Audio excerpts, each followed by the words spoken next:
This is Selena. Hello, I'm live. I haven't gone live in a while. And this morning I wanted to talk about some things that you can do before your discovery calls to make them more, well, I should say less awkward and convert more. And I want to start by telling you a story of a spin teacher I used to have. His name is Colin, and he was very competitive.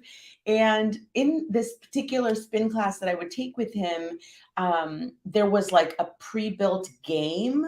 And so all of us in the spin class would follow along in this certain series um, of sort of different parts of the class. So you would be riding along, and then you do sprints, and then you would go back to normal, and so on. And so what was happening is that because it was part of this pre-built game, okay, we were actually playing this competitive game against other spin classes in Southern California. Okay. So Colin is the teacher. There is this pre existing game, and he is leading us through this series of exercises within the spin class. And the class that actually ends up with the most wattage wins. And so Colin is very strategic, and he wants to make sure that everybody in his class is doing maximum output. Okay. Maximum output. This is really important. So what ends up happening is, when you're just riding along, if you ever take a spin class, you're doing your spin class, and then all of a sudden you've got to do like a 30-second sprint.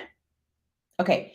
So if you were like not Colin and you were like a normal teacher, you would say, okay, 10 seconds, we're going to go at full speed on the sprint.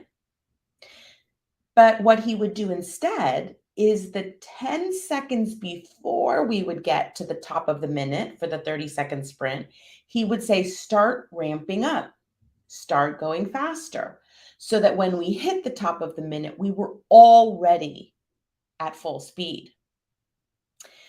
So how does this relate to discovery calls? Okay, so when you're on a discovery call, that time is so precious. That time is like the gold time, right? And so you want to make sure that you're showing up and spending that time efficiently in a way that's going to maximize that very precious time.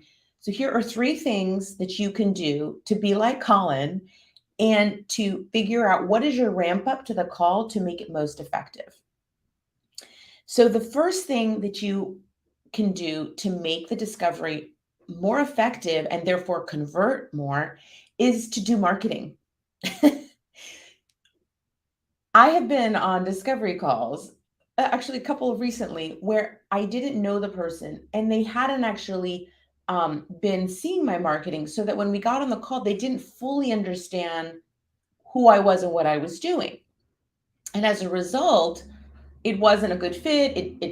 We spent the time trying to figure out what each other about each other, rather than figuring out, okay, I think, this person having already decided, yes, this is somebody I want to work with, but I do need to talk to them and make sure that we're aligned.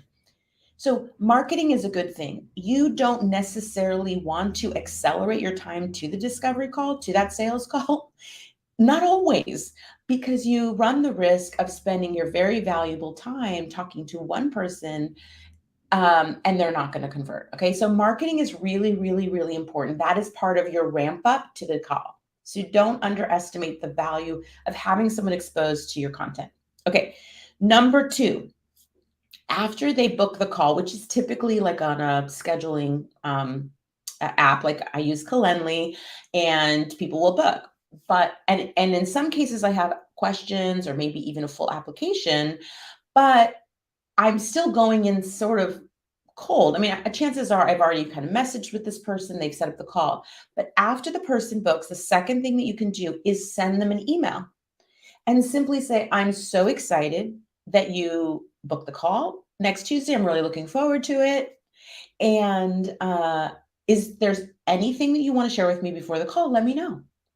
because there is often sort of a disconnect between what is actually going on and then the call. So what that gives us a little bit more information. And I get 100% response rate when I ask that question, because when people book a call, they're super excited to talk. They've obviously, they feel very urgently that they want to solve this problem that they have, and they think you can be a solution. And so by just asking, like, is there anything you want to share with me? They tell you what's on their mind, so that when you're going into the call, you really have a sense of where their head is and their thinking is in terms of their work, their challenge, and the work that you do.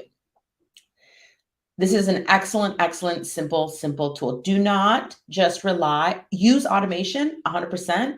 I find calls get booked more often when we use that Calendly link, right? That booking link, but follow it up with a personal email to acknowledge them. And then you're building a little rapport as well. Third thing you can do as part of your ramp up to that discovery call to make it more effective is to send them a DM on LinkedIn. And this is also nice because then you're also acknowledging them in a platform where you both are, well, and at least you are sharing content. And when you message someone on LinkedIn, what happens is it says to LinkedIn, oh, you two are interested in each other. And that as a result, my content will more likely show up in their feed, and their content will more likely show up in my feed when we're messaging each other. So we're giving each other an opportunity. Let's say it's a week out to that call, a week of really seeing where people are in their heads in terms of the content that they're sharing and what they're sharing, both them and you. So you're priming them, you're continuing to have an opportunity to sort of position who you are within that content, and the chances of that content showing up in their feed is more likely when you're messaging with them. Okay, so those are 3 things that you can do to make your discovery calls more effective. I think we always have to step back and recognize that sales is a process, and that coming from a lead into actually a client, that there are a series of conversions, there's a series of decisions that need to happen, and getting them from booking to that call to actually being in the call, you really have an opportunity. And if you do those 3 things, you're going to benefit in the longer run in terms of the types of conversations that you have one-on-one, and you'll convert more. So I hope that's helpful. Please feel free to comment here or send me a message if you have questions about that. I am happy to discuss further with you, and I hope you have a great day. Bye.